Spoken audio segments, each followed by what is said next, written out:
All right, happy Sunday. It is January 25th, 2026. And if you're listening to this, well, you made it through another week. Another week in what feels like a very accelerated timeline. It really does. And if you were anywhere near the anime side of the internet yesterday, that's Saturday the 24th, you probably felt it. A kind of shift in the atmosphere, like a million notification bells all going off at once. You're talking about the pretty significant drop on Crunchyroll. You know I am. We are talking about the official English dub premiere of Dead Account. And look, usually a new show drops, we might give it a nod, you know. Mention, maybe. Yeah, exactly. But looking at this stack of notes we've got, press releases, casting sheets, this one just feels different, heavier. It's dense. I think that's the word. This Yeah. isn't just another monster of the week kind of show. The whole mission for our deep dive today is to unpack why they're pitching this as an ethereal twist on online life. Right, because that is such a specific, almost loaded phrase. It is. It sounds like pure marketing, but then you actually look at the premise, Yeah. and it's frighteningly accurate. It's a ghost story, absolutely, Yeah. but it's built for a generation that lives on their phones. Precisely. It's taking these, traditional supernatural ideas, spirits, the afterlife, and smashing them into the hyper-modern reality of social media. And it really touches on a fear that's becoming very, very real for all of us. Which is what happens to your digital footprint when you die. Exactly. What a terrifying thought to start a Sunday with. But hey, that's why we're here. We've got the production info, the cast breakdown, the theme. So let's get into it. Let's start with the big idea, the high concept. Because the title, Dead Account, it's not just trying to be edgy. No, it's literal. It's the core mechanic of the world. Right. The hook is this idea that when a person dies, their social media profile doesn't just sit there, doesn't become a memorial page where people post RIP once a year. Oh, no. No. In this universe, that data, all the photos, the angry comments, the check-ins, the likes, it can actually transform. It gathers energy and becomes what they call a ghost account. The source material calls it a digital manifestation of a former self. Which, when you really stop and think about it, it gives a whole new literal and kind of nightmarish meaning to the word ghosting. It really does. I mean, think about how we use that word now in 2026. Someone ghosts you, they just vanish. They go silent. It's an absence. Yeah, but in Dead Account, if you get ghosted, you are literally being hunted by a sentient Instagram feed. Or a toxic Twitter thread that's gained consciousness. It completely flips the slang on its head. But the show's lore suggests that we pour so much of our emotional energy into these platforms that the data itself reaches a sort of critical mass. And that's the part that gets me. That intersection of technology and the afterlife, it just feels like such a sharp critique of how we live right now. We put more of ourselves into our profiles than into, I don't know, diaries or even real conversations sometimes. It's absolutely a sociological critique. We're the first humans in history to leave behind these massive, detailed digital archives of our inner lives. The show just asks, if you pour all your anger or vanity into an account for 10 years and then you die, does that emotion just vanish? Or does it stay on the server? Exactly. It's like The Exorcist, but instead of possessing a little girl, the demon is possessing a server farm. That's a vivid analogy. Yeah. But yeah, the source calls it a fascinating dive into the intersection of technology and the afterlife. The ghost isn't rattling chains in an attic anymore. It's rattling algorithms in the cloud. And that creates a very unique problem. You can't call a priest for a digital ghost. Right. What's he going to do, throw holy water on a corrupted JPEG? No, you need someone who understands the terrain, someone much more aggressive. Which brings us perfectly to the story and the main character. So we're following this guy, Soji Enishiro, and what I really appreciate about his profile here is that he's not some grand chosen one. No, his motivation is wonderfully, almost depressingly realistic. He's broke. He's drowning in debt. He's trying to cover his sister's medical expenses. I love that. I really do. You have these huge, high-concept digital monster battles, but the engine driving the hero is just paying a hospital bill. It makes him so relatable right off the bat. It creates immediate empathy. It anchors the fantasy in a struggle that, a lot of the audience unfortunately understands. But we have to talk about how he fights. Because he's not just shooting these things. Oh, this is the best part. Soji discovers he has cyberkinesis. It's a compelling term. It's a great word. And just to be clear for everyone listening, this isn't hacking. He's not at a keyboard typing really fast, the whole I'm in trick. No, it's described as telekinesis, but for digital space. He can mentally manipulate the digital realm. You can, like, reach into the code and wrestle with these corrupt data files. I'm just picturing him grabbing a spam folder with his mind and just crushing it. Essentially, yes. Which makes sense because you can't shoot a ghost that lives on the internet. Yeah. You need to fight a digital spirit with digital authority. You have to be able to reformat the soul. Reformat the soul. That's good. I'm stealing that.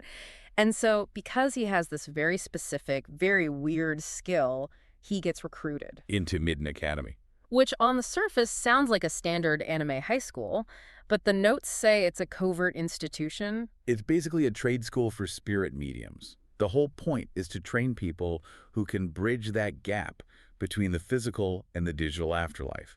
They're not just learning math, they're learning how to firewall a poltergeist. So it's Hogwarts for white hat hackers. Kind of, but with much higher stakes. Yeah. The summary mentions that the barrier between these two worlds is getting thin. Soji has to master his powers because the line between the online afterlife and reality is blurring catastrophically. And that's the real tension, isn't it? If they fail, the internet just leaks into the real world. A nightmare scenario. Can you imagine the comment section of a viral video just manifesting in your living room? That is legitimate horror. And somehow amidst all that, the show still does the whole school life thing. Friendships, rivalries. The classic balancing act. I have to save the world from digital doom, but I also have a math test on Tuesday. It works, though. But let's shift to the sound of it all. Because the reason we're doing this deep dive today is that the English dub just dropped. Right. And it's important to remember that dubbing a show like this is incredibly tricky. You've got technical jargon, Japanese spiritual concepts, and Gen Z slang. Oh, absolutely. If you get that wrong, it can sound so cringy, so fast. It's the hello, fellow kids meme waiting to happen. But looking at this cast list, it seems like they really brought in the heavy hitters to avoid that exact trap. They did. So, the lead, Soji, is voiced by Parker Davis. Parker Davis has been doing some really interesting work. So why do you think he's a good fit for Soji? Well, think about what the role needs. So Soji is under this immense pressure, right? Financial, family, supernatural. But he's also just a high school kid. Davis is really good at capturing that frantic, youthful energy that can just pivot into serious emotional weight. He can do the comedy freak-out voice, but also the gut-punch monologue voice. Exactly. He has the range. And he's surrounded by a really solid core cast. We have Brennan Solis as Kukuru. And Laura Woodhull as Akari. The notes describe her as spirited. Which, in a show about ghosts, is almost definitely a pun. But Woodhull brings a ton of energy to her roles. She's probably the dynamo of the group. Then there's Ryan Negron as Azaki and Hayden Davio as Urusugawa. It's a robust main cast. Yeah. But what really caught my eye wasn't just the leads, it was the depth. The supporting cast. Yeah. The source list includes Devon Oliver, Jad Saxton, Landon McDonald, and Emmy Lowe. I mean, Jad Saxton is a veteran. She's been in everything. When she's in a supporting role, that tells you something about the production quality. It implies a character-driven story. You don't hire talent like that for throwaway lines. It suggests the side characters all have their own arcs, their own ghosts to deal with, literally or metaphorically. The press release calls it a stellar ensemble that guarantees a vibrant auditory experience. And, you know, I usually roll my eyes at press release talk. Sure. But with this lineup, I'm actually inclined to believe it. It suggests real chemistry. An ensemble show like this lives or dies on whether you believe these people actually know and care about each other. But great actors can only do so much. We have to look at who's actually making this thing. The studio, the director. That all matters. And this is where the specific flavor of the show really comes into focus. The animation is by Synergy SP. A solid studio. They've been around the block. Very solid. But the director is Keiya Saito. Saito. Wait a minute. He did Rokudo's Bad Girls, right? He did. Okay, that's a really interesting choice. Rokudo was gritty. It was all about delinquents, street brawls, very physical. Exactly.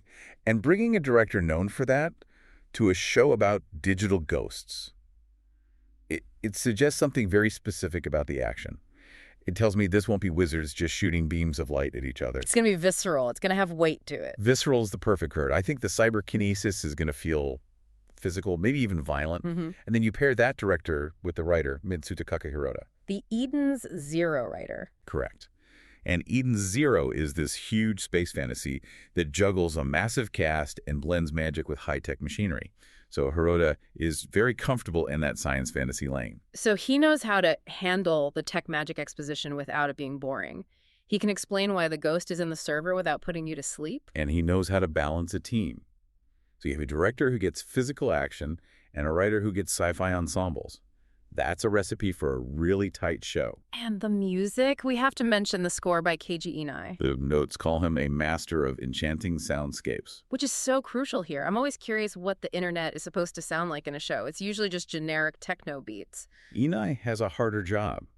He has to bridge the spooky, the traditional ghost story strings with the cybernetic. I'm hoping for dubstep played on a church organ. We can hope. But seriously, the sound design is what will sell the atmosphere. If the ghost accounts don't sound both scary and digital, the whole illusion just breaks. And since we're focusing on the dub, we have to give a shout out to the localization team. Absolutely. The people actually adapting this for us, the voice direction is from Caitlin Glass. A legend, an Mhm. absolute legend in the industry. She is. And having her in that director's chair means the performances will be grounded. She knows how to get nuance out of her actors. She won't let it become a caricature. And the adaptation lead is Howard Wang. His job is arguably the hardest.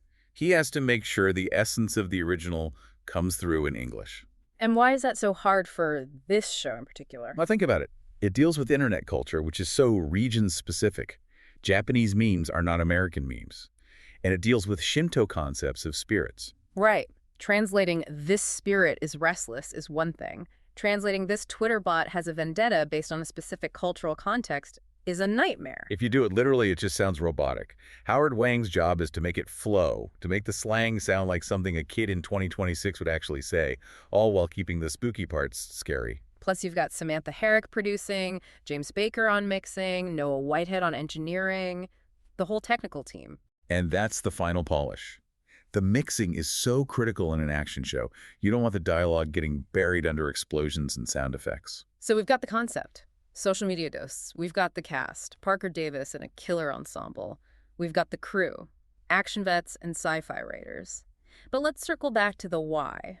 Why should someone with a million things to watch give their time to Dead Account? The source material makes a really bold claim. It says the show is an innovative blend of action and existential commentary.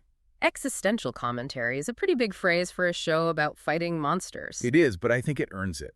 The show is really just dramatizing the anxiety of our permanent digital record. We've all had that feeling, right? You see a post from 10 years ago pop up in your memories and you just cringe, you physically recoil and think, that's not me anymore.